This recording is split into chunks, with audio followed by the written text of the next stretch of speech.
자, 막바지에 접어든 민주당 전당대회, 특히 최고위원 경선 혼전 양상을 보이고 있습니다. 3, 4, 5위 후보 수시로 계속 바뀌고 있고요. 그야말로 빅매치가 이루어지고 있는 상황인데요.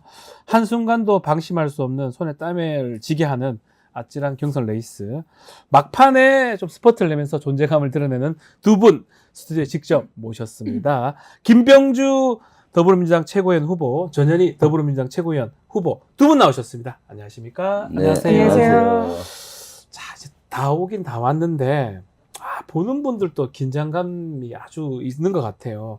접전이 계속 되고 있는데 그럼에도 두 분 보니까 웃는 인상이신데 네. 속도 괜찮은 거죠? 전현희 의원님부터요. 속이 지금 말이 아니죠. 힘드시고 저는 초반에 상위권에서 네. 시작을 했다가 지금은 계속 쭉쭉쭉 밀어져 내려와가지고 지금 순위권 밖으로 밀려났습니다. 그래서 마음 고생이 지금 심합니다. 우리 김병주 의원님은 페이스를 잘 좀 유지하고 있는데 이게 또 이런 얘기하면 그렇지만 네. 또 군대 체력 뭐 이런 거 관련 있는 겁니까? 네. 질문 제가 드려보는 거예요. 저도 롤러코스터를 탔죠. 왜냐면 떨어질 수도 있었어요. 첫 주 2위 했다가 둘째 주 3위, 네. 셋째 주 6위로 쫙 돼서 네. 순위권 밖으로 갔다가 경기도에 와서 다시 3위로 올라갔습니다. 네. 네. 일단 경기 경선에서 이제 3위로 치고 왔는데 또 경기도 지역구다 네, 보니까 어떻습니까? 이렇게 두 분 다 롤러코스터인데 롤러코스터가 되는 이유 뭐라고 보십니까? 저는 첫 번째 주에 2위, 3위 하니까 네. 김병주는 이제 안정권이다 하고 이제 그대로 둬도 된다는 심리가 작용되니까 예. 3위로 떨어졌던 것 같고요. 6위로 떨어졌던 경우는 호남에서는 좀 호남에서. 특이한 현상이었고요. 예. 호남에서는 호남 출신 중에 그 최고위원을 한 8년 가까이 배출을 못 하다 보니까 네. 한준호 의원이 전북이 고향이니까 거기서 아주 두각을 나타내고 민영배 의원이 호남 강주 전남 지역. 강주니까 남성표의 저의표를 거의 다 갖고 가더라고요. 그러니까 거기서 한 7위로 떨어져 버리더라고요. 예. 그런데 경기도에서는 다시 첫째 주의 양상 인천에서 거와 비슷하게 나타나고 있는 것 같습니다. 이게 맹점이 있습니다. 네. 1인 2표입니다. 네. 한 표하고 2표가 큰 차이. 그렇기 때문에 하나를 찍고 내가 정말 좋아하는 한 분, 또 하나를 네. 누가 찍느냐, 여기 네. 끼느냐, 일로 끼느냐, 뭐 이런 것들 때문에 이게 레이스가 펼쳐지는 것 같은데, 정말 지금 전현희 후보님은 앞서다가 또 지금 또 5위 정도 지금 민형배, 이현주원 또 우 후보하고 각축전을 벌이고 있거든요. 어떻게 보십니까? 또 특히 이제 17일 이제 제일 중요한 서울 또 경선도 준비되어 있습니다. 서울도 지역구시잖아요. 저는 지역 변수가 저한테는 크게 작용하지 않는 것 같은 그런 네. 생각이에요. 그래서 서울도 안심할 수 없다는 생각이 아하. 드는데 제가 이제 높은 순위로 상위권에 있다가 예비 경선에도 뭐 좀 상당히 네. 높은 순위였다고 하더라고요. 근데 부울경에서부터 이게 떨어졌어요. 근데 제가 부울경이 어떻게 보면 고향이잖아요. 그러면 그러니까요. 그쪽에서 고향이신데. 높아야 되는데 아. 거기서 그때부터 추락을 했는데 이제 그때의 변수가 그 시기부터 저한테 네거티브 마타도어가 집중이 됐습니다. 그래서 뭐 입에 담기 어려운 한 대여섯 개 정도의 저를 향한 마타도어가 시작이 됐는데 어떻게 보면 대부분이 다 사실은 허위고 가짜 뉴스인데 네. 그게 마치 사실인 것처럼 쫙 퍼지면서 온라인상으로 특히 이게 그냥 삽시간에 전파가 되더라고요. 네. 그래서 뭐 그래도 뭐 별거 아니겠지 사실이 아니니까 이러고는 크게 개의치 않았는데 그게 점점점 이제 전파가 되면서 지금은 제가 뭐 출연을 하면 그게 댓글이 이제 저에 대한 뭐 마타도어가 계속 도배가 되고 그러면서 저에 대한 부정적인 그런 이미지가 쫙 퍼진 것 같습니다. 네. 그래서 이게 도저히 이제 좀 아닌 것 같아서 거기에 대한 대응을 최근에 시작을 했는데 이미 그게 너무 많이 퍼져 있다는 네. 그런 생각이에요. 그래서 서울에도 그 부분이 좀 상당히 변수가 될 것 같은 생각이 들고 그래서 이제 방송이건 유튜브건 적극적으로 그게 사실이 아니고 가짜 뉴스다라고 얘기를 하고 있는데 예. 좀 이번에 그 서울 이 경선에서는 좀 그런 가짜 뉴스가 좀 바로 잡히고 저의 좀 진정성을 좀 알아주는 그런 이제 투표가 이루어졌으면 좋겠다는 기대를 가지고 있습니다. 절대로 지금 돌고 있는 그 허위 마타도저에 대한 그런 거는 전혀 사실이 아니라는 것. 그리고 당내에 우리 동지들이 당내 선거에서 그렇게 사실 국힘도 저한테 제기하지 않았던 마타도를 제기하니까 제가 사실 제일 가슴이 아프고 힘든 부분이 그 마타도 부분입니다. 그래서 우리 당원 동지 분들께서는 저에게 가해지는 그런 지금 시중에 도는 모든 마타도어가 사실이 아니다는 걸 믿어주시고 해명은 지금 저희 블로그나 뭐 SNS에 많이 올려놨습니다. 그래서 한번 읽어봐 주시고 참고해 주시면 좋겠습니다. 알겠습니다. 근데 사실은 네. 3, 4, 5, 6위까지 예. 거의 7위까지 차이가 없어요. 3등부터 7위까지요. 그리고 예. 이제 앞으로 지금 남은 것이 저는 지금까지 한 게 40%밖에 안 되고 60% 남았어요. 왜냐하면 그러면 지역 경선은 많이 하긴 했는데 기간은 80% 지났는데 실제 실제 투표 비율은 아직 한 60%가 남았기 때문에 지금부터 시작이네요. 지금 어쩌면. 시작이죠. 네. 왜냐하면 여론조사 30%, 대의원 선거 14%가 남았고요. 권리당원 투표도 지금 서울에 22만 권리당원 남았고 권리당원 투표에 참석 못하신 분은 또 ARS 투표로 참석할 수 있기 때문에 제가 네. 봤을 땐 이제 40%하고 60% 남았습니다. 서울 대전이 있기 때문에 바짝 긴장을 하고 있죠, 전부 다. 자, 두 분 네. 공의 질문 한번 드려보겠습니다. 가장 신경 쓰이는 후보, 알 것 같긴 한데 하여튼 경제 후보 누굽니까? 다들 어쩔 수 워낙 없는, 훌륭한 네. 분들이라 다 신경이 안 쓰인다면 거짓말이고요. 네. 그렇지만 가장 신경 쓰이는 분은 이제 우리 김병조 의원님이시죠. 그 일부러 또 말씀하죠.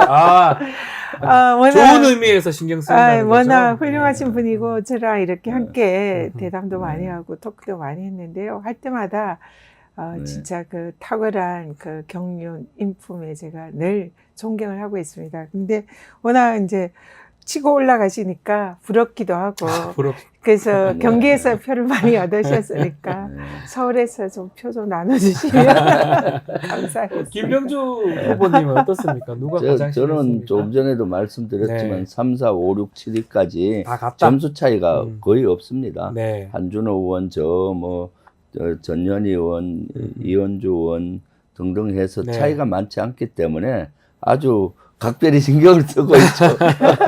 언제 뒤집어질지 모르는 이런 상황이니까. 네네.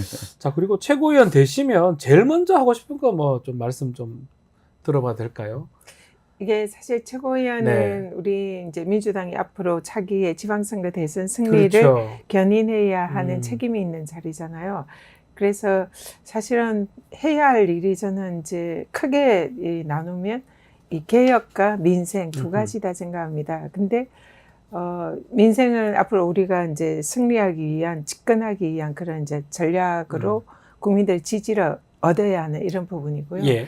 그다음에 개혁은 이 지금 현재 무능하고 무도한 윤석열 정권에 대해서 제가 전당대회에서 계속 얘기하지만 그 정권을 하루빨리 끌어내야 된다. 이게 이제 앞으로 지도부의 과제다. 이렇게 얘기하거든요.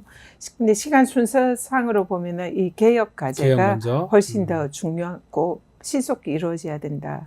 그렇게 생각합니다. 그래서 지금 윤석열 정권이 대한민국을 망하게 하고 있는 가장 근본적인 원인이다. 그래서 이 부분에 대해서 어떻게든 뭐 이런 정책 기조를 바꾸게 할 수 있다면 그것이 제일 좋고 네. 그것이 아니라면 빨리 물러나게 하는 여러 가지 뭐 가장 직접적으로는 탄핵을 시키는 그런 방안을 여러 가지로 모색하고 실천에 옮겨야 된다. 그게 가장 최우선 과제다. 탄핵시키겠다 제일 먼저 그 얘기하셨습니다. 네. 네. 저는 뭐 최고위원 되면 일단 이재명 대표 중심으로 네. 최고위원들이 하나로 좀 원팀으로 모이는 그것이 중요하다고 봅니다. 그래서 우리 당이 추진해야 되는 과제들을 먼저 서로 공감을 하고 가는데 저는 당장은 국방부 장관이 경호처장이 임명이 됐고 또 안보실장에 신원식 장관이 임명이 되고 해서 인사 참사가 안보 참사로 갈 수 있거든요. 예, 그래서 그런 예. 정문회를 통해서 이러한 것들을 최고위에서 현 윤석열 정부의 외교 안보 정책을 바로잡고 또 비판하는 데 좀 집중을 하고요. 네. 또 최상병 특검법이 지금 그렇죠. 발의됐잖아요. 그걸 빨리 어떻게든 전략을 써서 추진을 해서 이번엔 그야말로 통과가 될 네. 것인가, 그거에 대한 지혜를 좀 모아서 하는 것이 중요하다고 보여집니다. 자, 그렇지만 최근에 이제 정봉주 후보 발언, 또 기자회견이 좀 논란이 되고 있습니다. 당의 단합을 위해서 이재명팔이 이 실세놀이하는 무리들 뿌리 뽑겠다. 또 암덩어리, 명팔이 잘라내야 한다. 등등의 좀 얘기를 좀 했는데 어떻게 이해를 해야 됩니까? 저도 보면서 이게 어떤 의미인지 또 누구한테 말하는지 정확하게 얘기는 또 안 했어요. 일단 같은 저는 후보지만, 네. 그 최고위원 경선 중에 뭐 여러 가지 이제 등락이 올라가고 네. 내려가고 그런 과정에서 그 원인에 대한 분석 이런 게 이제 각자 조금씩 다를 수 있다 생각합니다. 그리고 그 과정에서 조금 다소 마음에 들지 않는 부분이 있더라도 특히나 이런 당내 경선에 네. 있어서는 그것을 외부에 드러내거나 당을 공격하는 그런 모양새가 되어서는 안 된다 생각하고요.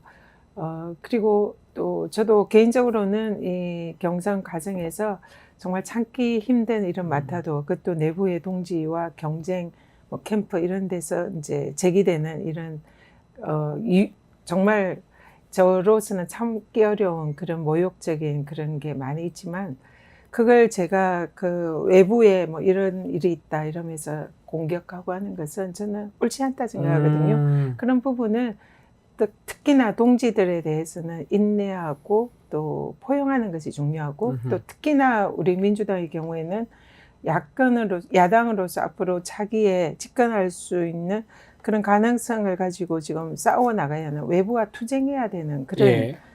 당이고 그리고 그것을 책임지는 게 이제 차기 지도부입니다. 그렇기 때문에 지금 경선 과정에서 외부에 총을 쏘고 외부에 대해서 공격하는 그런 모양새를 가지고 그리고 우리 사실상 그 우리의 거의 유일한 구심점이자 리더십인 이재명 대표를 지키면서 나아가는 모습이 바람직한 모습인데 그걸 내부를 공격하는 게 결국은 또 이재명 대표를 공격하는 이런 모양새가 되는 것은 네. 우리의 그 사실상의 그 전력을 더 약화시키는 그런 실책이다 이렇게 네. 보고요. 좀 더 단합하면서 함께 뭉치면서 이재명 대표 후보를 중심으로 외부를 향해서 특히 윤석열 정권을 향해서 싸워나가는 것이 옳은 처신이다. 저는 그렇게 봅니다. 네. 어떻게 보십니까, 김병주 후보님? 저는 뭐 어떤 경우든지 네. 내부의 분열을 아하.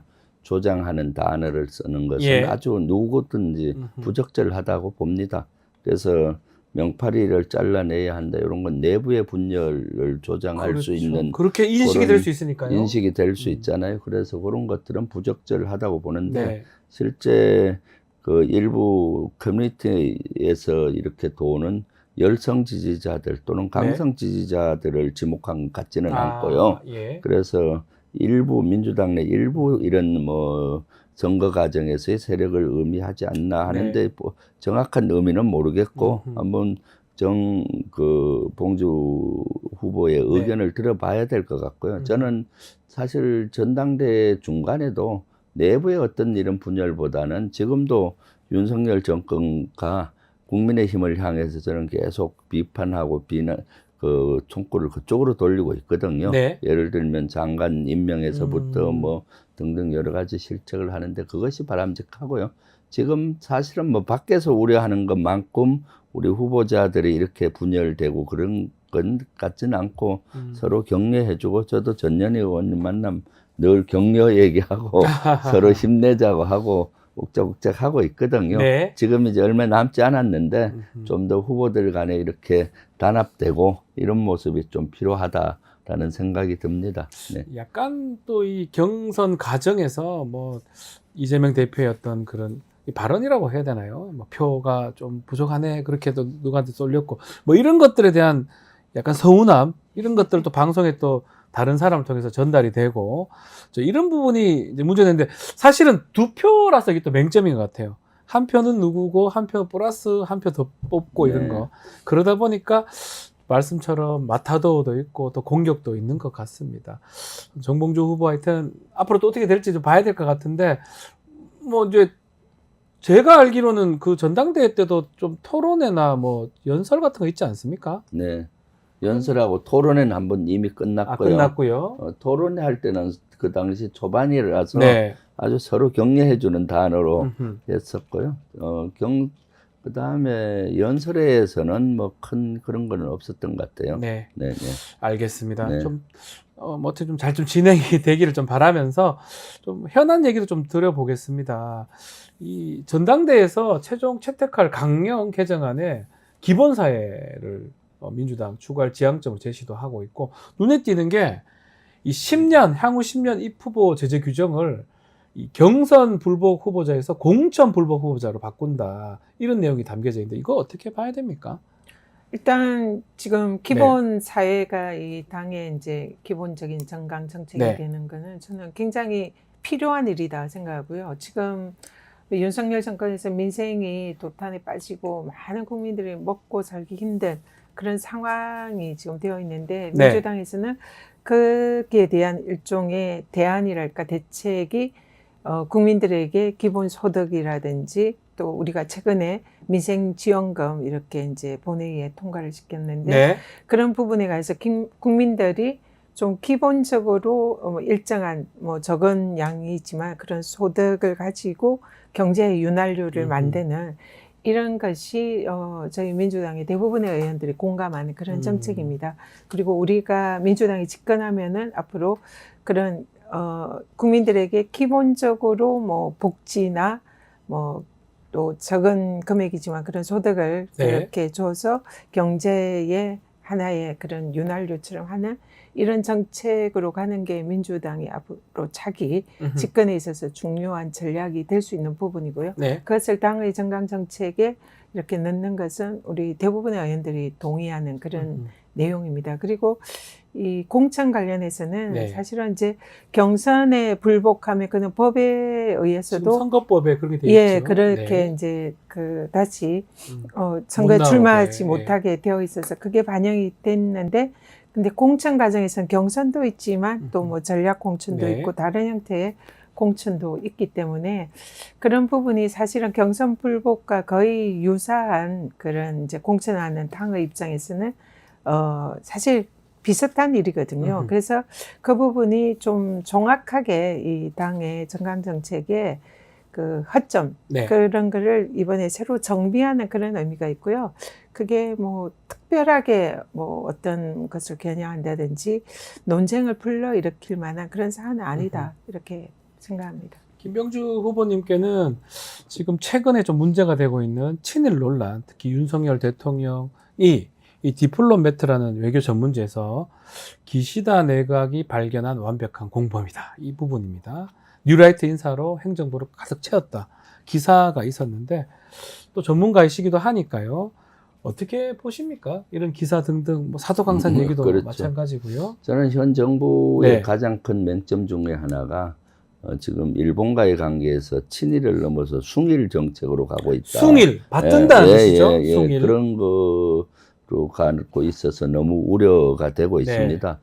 정권 초기에는 일본과의 관계를 개선한다는 명목으로 좀 뭐 양보해서 물컵에 반을 채우면은 일본이 채워주지 않겠냐 네. 이렇게 했는데 나중에 보니까 그 일본이 반컵을 채워주기는커녕 거기에 후쿠시마 오염수를 넣고 물을 버리고 오히려 얻는 게 없고 우리는 계속 양보만 하고 지금 거의 숭일에 가까울 정도로 하고 있잖아요. 최근에 사도강산을 그 인정해 준다든가 그 강제 노동에 대한 이런 것들을 그 제외하고 그렇죠. 이렇게 인정해 준 이런 문제부터 해서 지금까지 해왔던 뭐 후쿠시마 오염수를 우리 예산으로 홍보를 한다든가 강제 노역에 대한 제3자 변제안도 일본 측 손을 들어주고 또 지금은 역사까지도 부인하는 사람을 네. 그 독립기념관장으로 하잖아요. 그러니까요. 광복전을 부인하고 또 작년에는 어땠습니까? 홍범도 흉상을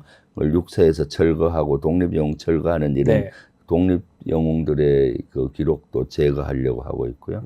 최근에는 한국과 일본이 동맹으로 가는 중간 단계까지 가고 있다고 보여요. 네. 2주 전에 한미일 안보 그 각서를 썼는데 앞으로 한국과 일본, 미국이 훈련을 정례화 대규모 하겠다는 군사훈련. 건데 네. 그것은 일본과의 동맹을 중간 단계로 간다는 거죠. 아. 그렇기 때문에 대단히 우려되는 지점이기 때문에 음. 외국에서도 미국에서도 외교지에서 윤석열과 기시다가 역사 세탁의 공범이다라고 그렇게 보이는 것이 저도 그 외국에서조차도 이렇게 보고 있구나라는 네. 그 생각이 듭니다. 네. 자, 뭐 전일 후보님께는 또 관련된 질문 한번 드려보겠습니다. 명품대 수수 의혹 관련해서 권익위의 고위 간부, 국장급 간부가 지금 좀 극단적인 또 사망하는 사건들이 발생했는데 시위도 하셨고요. 이 권익위 부위원장 책임져야 된다. 사퇴했는지 제가 정확하게 좀 모르겠는데 일단 이 사건은 왜 이렇게 일어난 거고 왜 그런 선택을 또 하게 만들었는지 얘기를 좀 주셔야 될 것 같습니다. 지금 숨진 국장이 권익위에서 부패방지 국장 그러니까 직무대리입니다. 그 직무를 하시는 분인 거잖아요. 네, 그 지금 김건희의 명품백 수수와 관련되어 네. 있는 조사와 또 그거 뭐 소출할까 이런 것을 담당하는 실무 책임자입니다. 그 바로 위에 이제 정성윤 권익위 부위원장이 부위원장. 직속 상관이고 네. 그다음에 위원장. 그래서 사실은 실무적으로 이 사안에 대해서 책임을 지는 위치에 있는데 이런 들리는 얘기는 이 김건희의 명품백 수수에 관해서 사건을 권익위에서 종결하는 것에 대해서 반대를 표명하고 이거는 수사기관에 보내야 한다. 이런 이제 입장을 가지고 있었던 것 같습니다. 네. 근데 그것이 김건희, 윤석열 부부를 비호하려는 권익위 수뇌부, 뭐 위원장, 부위원장급이죠. 거기에 의해서 그것이 좌절이 되고 실제로 권익위에서 이게 이제 종결 처분, 무혐의 처분이 나면서 거기에서 오는 그런 심리적인 갈등, 또 거기에 대해서 좌절감 이런 거 평소에 많이 호소를 했던 것 같고요. 그래서 이분이 누구보다 강직하고 권익위 내에서 그 부패 방지 이 분야에 있어서는 최고의 전문가고 모두가 인정하는 자타공인, 청렴, 강직한 분이셨어요. 그래서 권익위가 사실상 이 수뇌부에 윤석열 정권을 비호하기 위해서 권익위가 망가지고 청특검 지법이 무력화되는 것에 대해서 누구보다 견디기 힘들어하고 자괴감을 많이 느꼈던 네. 분이고요. 그래서 그런 갈등이 아마 이제 이런 비극으로 내몰리게 된 것 같은데 저는 이 사안은 그 사건의 단초 사실은 있을 수 없는 거죠. 영부인이 이 명품백 300에서 그 뭐 화장품 이런 거 네. 다 포함하면 한 500 가까이 되는 그런 금품을 수수한 것 자체가 이건 있을 수 없는 네. 일이고 또 그것은 청탁금지법에 의하면 대통령의 범죄입니다. 대통령이 그걸 신고하고 반환해야 되는데 그걸 하지 않은 그래서 징역 3년까지 가능한 매우 중한 범죄거든요. 예. 청탁금지법에 의하면. 그래서 이 대통령 부부를 비호하려는 과정에서 발생한 거기 때문에 저는 사실상 윤석열 정권이 살인자다 이렇게 생각합니다. 특히 김건희 이 사건에 대해서 끝나고 이 사건이 발생한 그 상황에서 네. 장례식이나 빈소가 차려진 그날 그 시장에 가서 뭐 사진 쇼를 했더라고요. 그래서 사실은 이 사람들이 이 빈소에 가서 석고대죄해도 모자랄 판에 그 국민들을 속이는 그런 사진 쇼나 하고 있는 그 모습을 보면서 정말 분노를 참을 수가 없었는데요. 그리고 그거 대통령 부부를 비호하기 위해서 예. 이 권익위를 망가뜨린 위원장과 부위원장 여기에 대해서 그분들은 저는 책임을 지고 책임을 물어야 된다. 사퇴해야 된다. 그리고 형사 처벌을 받아야 처벌도 된다. 받아야 된다. 그렇게 생각하고요. 예. 그 민주당에서 이 사건 진상 규명을 위해서 어떻게든 이건 철저히 진상을 규명해서 책임자들 처벌하고 대통령 대국민 사과하고 네. 정치적 책임 반드시 져야 된다 생각합니다. 김병주 후보님께는 바로 또 이 질문 네. 한번 드려보겠습니다. 이번 인사, 국방부 장관 인사, 또 국가안보실장 인사를 보면서 또 최근에 정보 유출 관련해서 블랙 의원 네. 지금 됐던 거 좀 많이 논란이 됐지 않습니까? 네. 담당이 어쩌면 국방부 장관 신원식 장관인데 그분이 국가안보실장으로 가고 김영현 경호처장이 장관에 오고 어떻게 봐야 됩니까? 이것은 대형 인사참사죠. 참사입니까 이 이것도? 인사참사는 앞으로 아. 안보참사로 이어질 거라고 저는 예. 생각을 합니다. 사실 3명 다 경질을 해야 마땅한 사람들인데 네. 지금 막 이동시켰잖아요. 해전문식으로. 네. 예를 들어서 신원식 장관은 이번에 정보사에서 대형 정보 유출이 일어났고 또 정보사령관과 또 뭐 부하 간에 막고소 뭐 등등 일어나서 완전히 네. 이것은 군기강이 해야 될 뿐만 아니라 대형 정보 참사에 대한 책임을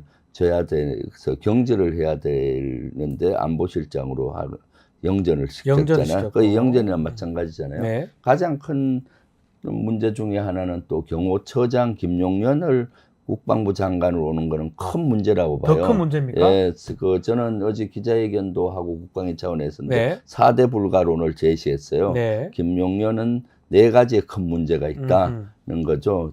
첫 번째로 입틀막 경호를 통해서 네. 국회의원하고 대학생이 대통령께 얘기하려는데 입틀막 경호를 해서 민주주의를 훼손하고 네. 대통령 신기 경호만 신경 쓰지 국민은 안 보이는 이런 사람은 부적절하고, 두 번째 대통령실을 용산으로 졸속기전할 때 주도했던 인물이에요.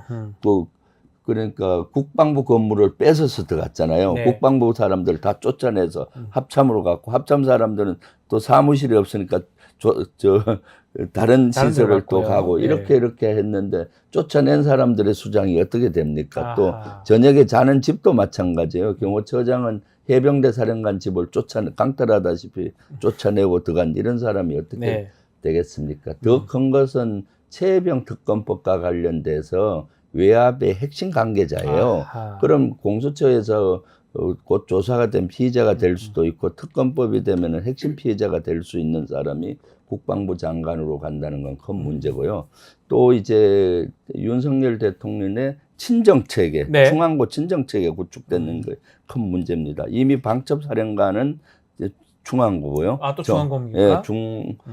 정보를 다루는 777 사령관도 중앙부고, 아하. 이제 장관까지 가면 완전 친정 체제가 구축이 돼서 대통령의 고등학교, 고등학교 특정고에 되니까 네. 앞으로 그것은 군의 위화감을 조성할 뿐만 아니라 군을 위기로 몰고 갈 수가 있다라는 거고요. 장호진 안보실장 같은 경우도 지금 특보로 갔는데 지금 사도강산 이런 문제는 책임을 져야 하는 문제인데 특보로 보냈잖아요. 그래서 이것은 대형 인사참사다라고 생각하고, 이번 청문회는 아주 혹독하게 해서 혹독하게 하실 것이다. 네, 국방이니까요. 네, 예. 자, 전현희 후보님은 이제 법사에 계시는데 지금 여러 검사 탄핵, 아마 오늘 김영철 검사 탄핵 청문회 있는 걸로 제가 알고 있고요. 네. 맞죠? 오늘 14일에 있고, 또 여러 지금 청문회에 증인들이 지금 안 나오고 있거든요. 이 부분 막 고발 조치한 걸로 알고 있는데, 이게 청문회를 좀 어쩌면 무시하는 조치 아닌가요? 이런 거 어떻게 보십니까? 지난번에 최해병 네. 그 특검 관련 청문회, 그리고 또 윤석열 대통령 탄핵 청원 청문회가 열렸었는데요. 네. 그때 이제 법사위에서 증인으로 소환을 한 이런 이제 증인들이 많이 불출석을 했습니다. 네. 특히 지난번에 윤석열 대통령 청문회에서는 그 용산의 대통령실 관계자들이 대부분 거의 다 안 나왔잖아요. 불응을 했습니다. 그래서 법사위에서 그 소환서를 직접 이제 저희들이 들고 용산까지 방문하기도 했는데요. 그때 이제 그걸 거부하는 용산 측에서 경찰을 동원해서 땅에 뭐 던지고 몸싸움이 있었죠. 근데 이거는 사실은 완전히 법을 무시하고 국가 기강을 문란케 하는 그런 행위다 생각합니다. 그래서 그때 청문회를 저희들이 이제 증인 소환을 뭐 여러 가지 소환할 수 있는 방법이 있잖아요. 뭐 직접 송달할 수도 있지만 뭐 안 되면 공시 송달의 방법도 있고, 그래서 저희들이 적법하게 증인들에게 다 송달을 했거든요. 그러면 국회법에 따라서 반드시 청문회에 증인들은 출석을 해야 됩니다. 네. 근데 출석을 하지 않았기 때문에 이번에 어제 법사위에서 출석하지 않은 증인들 13명을 모두 이제 공수처에 고발 네. 조치를 했습니다. 이제 대표적으로 김건희, 음흠. 그리고 그 윤 대통령의 장모 최은순, 네. 그리고 이원석 예. 검찰총장, 음흠. 그리고 정진석 대통령 비서실장 등 이 뭐 강의구 네. 부속 비서관인가요? 음흠. 하여튼 그런 관계자들을 모두 형사 고발 조치를 했는데 네. 이 사실 우리 변호사니까 아시지만 검찰에서 소환을 하면은 대부분 출석하잖아요. 아유, 대부분의 100% 출석. 거기에 출석하지 않고 그러면 겁나죠. 예, 네. 큰일 무섭고 납니다. 거기에 불응하는 거 있을 수가 네, 없잖아요. 구속되는데요. 네. 그런데 사실은 검찰 어떻게 보면 일개 검사가 네. 그렇게 소환을 하는 것도 그렇게 사실상 100% 가깝게 출석을 하는데 국회에서 소환을 하는 거는 이거는 국민의 명령이에요. 네. 국민의 대리인인 국회가 국회법과 정언감정법에 따라서 소환을 하는 거기 때문에 검찰에서 소환하는 것보다 훨씬 더 그렇죠. 엄중하고 무거운 그런 책임이 따르는 네. 행위입니다. 예. 더구나 공직자들 그리고 공직자의 가족들 여기는 더 법을 지켜야 되고요. 그런 국민의 명령에 따를 의무가 있다 생각합니다. 네. 그래서 여기서 불응하는 것은 앞으로 저희 뭐 법사에서는 절대로 관용이 없을 거고요. 네. 오늘 검사청문회도 지금 많은 증인들이 불출석할 것으로 보이는데 네. 똑같이 단호하게 것이다. 고발 조치를 할 것입니다. 자, 오늘 이제 시간이 좀 얼마 안 남아서 좀 마지막으로 자, 지금부터가 사실 어쩌면 경선의 하이라이트입니다. 60% 이상 이제 표가 남아 있기 때문에 또 1인 2표입니다. 요거 잘 활용해야 될 것 같은데 네. 마지막으로 두 분 한번 좀 얘기 좀 하고 싶은 말씀 듣고 좀 마무리를 좀 김병주 후보님부터 좀 해주시겠습니까? 네. 네. 지금 우리가 시대적인 사명 중에 하나가 윤석열 정권 빨리 끝장내고 이재명 정부, 강한 민주정부를 만드는 거라고 봅니다. 그 민주정부, 강한 이재명 정부 만드는 출발은 튼튼한 안보에서 시작이 돼야 합니다. 안보가 경제이고 또한 평화가 민생입니다. 평화와 민생이 먹사니즘이기도 하고요. 그래서 안보 전문가가 최고위원이 돼야 하는 이유가 거기에 있습니다. 지난주 화요일 날 주가가 폭락을 했습니다. 이것도 안보 이슈였죠. 그것은 국내 안보 이슈가 아니라 중동에서 일어난 이란이 이스라엘을 공격하겠다는 이슈였거든요. 이만큼 안보가 중요한 역할을 합니다. 그리고 최고위원으로 제가 들어간다면은 국민들로부터 수권 정당의 모습을 보여줘서 안정감을 줄 겁니다. 네. 우리 민주당의 가장 취약점인 안보를 보강을 해서 한반도 평화를 이루고 생업에 마음껏 종사할 수 있는 그런 나라 이재명 대표와 함께 만들겠습니다. 아마 윤석열 정권 최고위원에 떨어지면 가장 좋아할 사람은 국민의힘 의원과 윤석열일 겁니다. 네. 저를 가장 껄끄럽게 생각하니까요. 예. 저를 최고위원으로 꼭 선택해 주시고요. 기호 1번입니다. 예. 이재명 대표를 대통령 만들고 싶은 분 일단 1번을 찍어주시고 또 민주당이 잘 되길 원하면 1번을 찍어주시고 윤석열 정권 빨리 끝장내고 싶은 분 1번을 찍어주십시오. 네. 자, 김병주 후보님 말씀 들어봤고요. 전현희 후보님도 한번 말씀 주십시오. 네, 네. 일단 1인 2표니까요. 1인 2표니까요. 오늘 방송을 보시는 분들은 저하고 우리 김병주 의원님께 한 표씩 주시면 네. 너무 좋을 것 같습니다. 그리고 그 이유는 오늘 같이 출연해서가 아니라 굉장히 중요한 의미를 가지고 있습니다. 일단은 김병주 의원님과 저는 민주당의 외연 확장을 담당하고 있습니다. 이제 국방, 외교, 안보 분야에 있어서 국민들에게 신뢰를 줘서 그 안정감을 주는 그런 후보시고요. 저 같은 경우는 전문가 출신으로 그동안 이제 민생 전문가, 정책 전문가를 자임을 해왔고, 그리고 무엇보다도 지금 강남과 강북에서 당선된 최초의 민주당 의원입니다. 그리고 강남에서도 통하고 영남에서 출신으로 영남에서도 통할 수 있는, 그리고 무엇보다 민주당이 차기에 우리가 이제 지방선거 대선 승리를 하려면 가장 중요한 것이 바로 제가 속해 있는 한강벨트입니다. 우리가 여기서 1%만 가져온다면은 사실은 민주당이 지난 대선에서 0.74%로 우리가 사실 졌거든요. 그래서 한강벨트에서 1%를 가져올 수 있는 그런 후보, 그래서 민주당의 외연 확장을 통해서 우리가 집권하는데 가장 기여할 수 있는 그런 외연 확장의 적임자가 전현희가 아닌가 이런 생각을 하고요. 그래서 김병조 의원님은 이런 외교안보 분야에서 신뢰성 그리고 한강벨트에서 중도의 표를 가지고 있을 수 있는 네. 적임자. 그래서 저희들에게 각각 한 표씩 주시면 후회하지 않는 그런 선택일 거다 생각합니다. 알겠습니다. 한마디만 더 하면은 네. 제가 전현희 의원님 아주 개인적으로 존경합니다. 아. 아주 인품도 훌륭하고 능력도 뛰어나고 우리 당에 대해서 아주 애정도 많으시고요. 꼭 필요한 의원이고 저하고도 아주 잘 지냅니다. 네. 그래서 지금 말씀하신 대로 두 표니까 한 표 전현희, 댓글 한 왔는데 표 18 김병주. 맞습니까? 8번이십니까? 네네. 네. 처음이자 끝. 처음이자 알파와 끝이네. 오메가. 맞아, 네. 처음과 끝. 댓글에 18, 1번, 8번 이렇게 배우기도 쉽네요. 무조건 처음과 끝을 네. 찍어주시면 좋겠습니다. 알겠습니다. 자, 오늘 두 분 말씀 여기까지 듣겠습니다. 전현희, 김병주 더불어민주당 최고위원 후보와 함께했습니다. 감사합니다. 네. 고맙습니다. 고맙습니다.